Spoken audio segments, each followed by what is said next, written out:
really know how to answer the question, actually. Um, If you wanted me to, it'd be open for discussion. I mean, not close to anything, but I like to dress the way I want. And he doesn't really have a say anyway, so it doesn't really make a In the end, difference. she makes the Like, decision. he can want me to wear a burlap sack, and if I don't want to, I'm not going to. okay, Yeah. so now, have you ever felt, the reason I keep putting the question to you, I'll come to you in a minute, is because I'm trying to make it all connect as far as to, just for us not to just be rambling about sex. I want it to make sense to people out there talking, listening to us. Have you ever felt like, I just want you, Dave, to be a man, and I need what I need, and you're going to do what I say tonight the way I want things to go? Because generally men are one way with sex. They get what they get and then they leave. And most of the time, 80 to 90% of women are unsatisfied when a man is really done having sex with them. That, what is it, 5 to 10, 15 minutes maximum? If that. Well, if that. I guess I could start off by saying I am very happy, sexually satisfied. If there was ever something that he hasn't covered, he would cover when I asked him about it. Like, yeah, there's nothing, but that's the thing, there's nothing really like that we don't feel comfortable talking about, you know? So. Now, have you ever felt that, just thought to yourself, being a woman, I'll come to you in a minute, Kate. Have you ever thought to yourself, is this the right man for me? And am I going too far? Too far? No, I mean, I think it's a journey. I mean, you just keep growing and developing together and learning new things. But is it going too far? If it's a good fit, hey man, who freaking knows? But just like, you should have fun, you know, be able to laugh at yourself and, you know, just be okay with making mistakes and not being perfect and just trying things, but, you know, staying in your bubble and staying in your comfort zone all the time, and you're crossing your T's and dotting your I's. So does he have this, or he or she or whatever in a partner? It's just like, oh my God, just go with your gut and just go with your instincts sometimes. Believe in love, right? Like, yeah.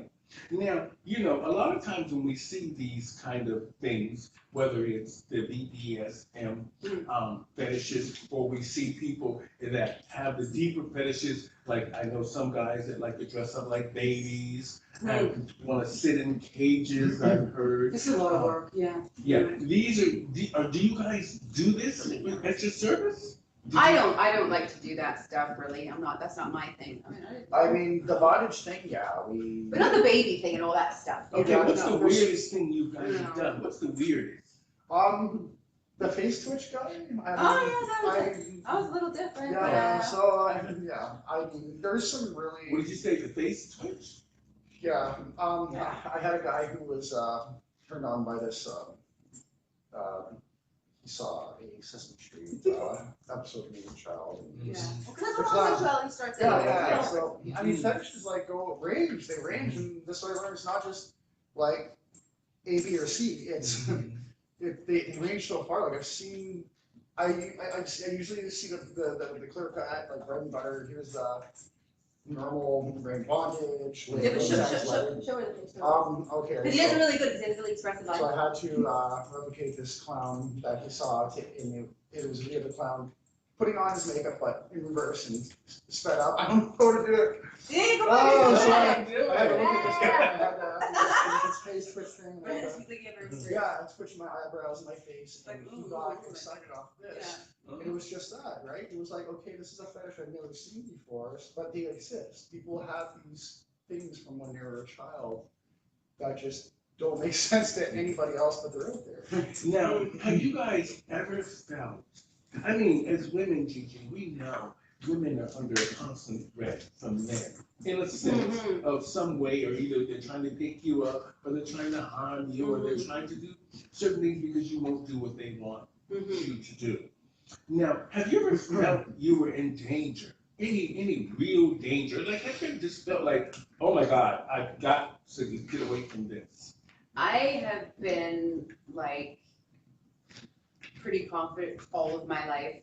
I've never really felt in danger per se. It's crazy, but I never really have. I'm always aware of my surroundings. I'm always like, I can read people really easily, so I don't put myself in a position to be able to have those weaknesses exploited or whatever. Like I wouldn't, yeah. Do I ever feel scared? No, I don't feel scared. Never. Now, have the two of you, this is more of another personal question for the both of you. Have you ever had sex in front of other people in your business, in your profession? Oh, yeah. Yep. How did it feel? It's cool, actually. It's kind of exciting.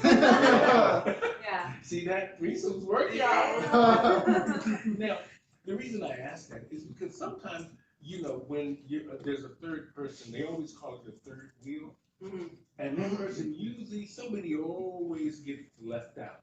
Now, I've been in many relationships. And my last relationship, I didn't really want to be in a relationship. I sort of wanted to sort of be friends with benefits, but we had been together, I think, too long for that to happen. So, but I tried to do the threesome thing. That went over like a lead balloon. Yeah. So, and then I tried to do it again, to sort of say, we can be together and let's try. Just doesn't work. For me, it didn't work. And I'm kind of glad I'm alone now because I can do what I want.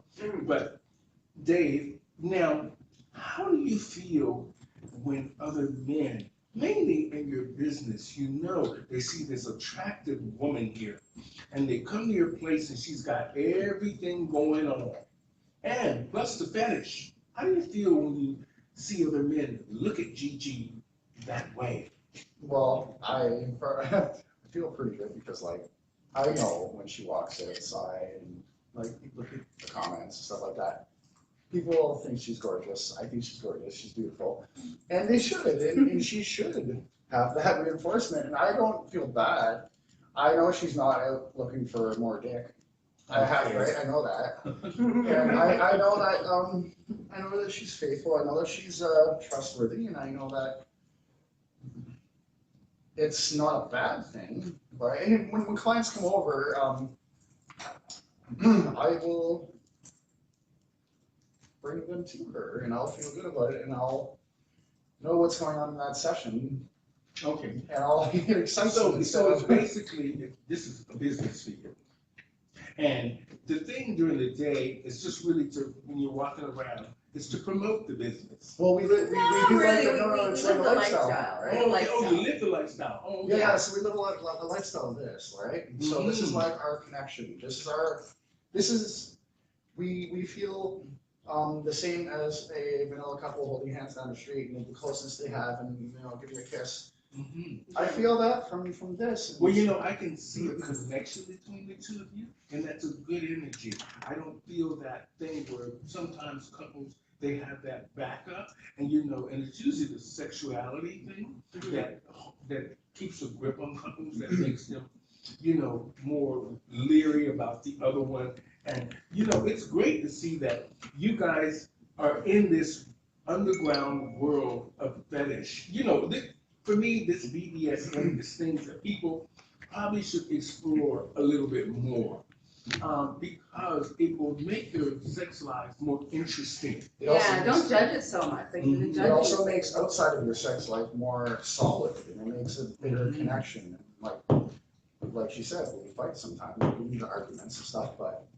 Can I interrupt with something really interesting? There's a lot of connections in you guys talking. I have autism. And a lot of the things you speak of, this is like us holding hands. This is a different way of doing it. This is how we feel, the textures, the looks, the smells. With autism, I relate to a partner differently. It's not a BDSM way, but I don't like to hold hands, but I would like to hold a leash. Yeah, I don't like the feeling of sweaty skin, but I do like the feeling of other things. So it could be a way for people to express different things. If you don't